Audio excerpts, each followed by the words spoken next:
अंबरनाथ नगर परिषदेमध्ये शिवसेना आहे आणि भाजपनं शिवसेनेसोबतच जायला हवं असं वक्तव्य मुख्यमंत्री देवेंद्र फडणवीस यांनी टू द पॉइंट या निवडणूक विशेष कार्यक्रमात केलं. अंबरनाथमध्ये भाजपनं काँग्रेससोबत युती केल्यानं मोठा वाद झालेला होता आणि त्यावर फडणवीसांनी हे भाष्य केलंय.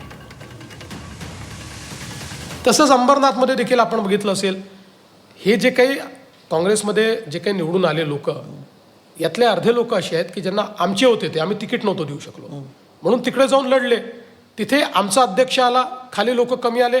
या सगळ्या लोकांनी म्हटलं की आम्हाला काँग्रेस सोडून भाजपमध्ये यायचं आहे. जसं काँग्रेसला समजलं तसं काँग्रेसने प्रिएम्प्ट केलं. कारण असं सगळेच पक्ष करतात की कोणी सोडणार असेल त्याला काढून टाकतात.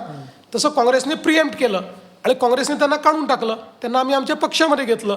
ही काही काँग्रेसची युती नाही. पण माझं त्याच्यावर देखील नाराजी आहे. मी माझी नाराजी स्पष्टपणे सांगितली की काही कारण नाही आपण काँग्रेस ठीक आहे, आता त्यांना पक्षात घेतलं त्याचं स्वागत आहे, त्याचा मला काही विरोध नाही आहे. पण आपण तिथे जर शिवसेना आहे तर भारतीय जनता पक्षाने शिवसेनेसोबतच जायला पाहिजे. आणि मी तसे अतिशय कठोर आदेश हे दिलेले आहेत आणि प्रदेश अध्यक्षांनी विनंती केली आहे की आपण अंबरनाथमध्ये शिवसेनेसोबतच जायला पाहिजे.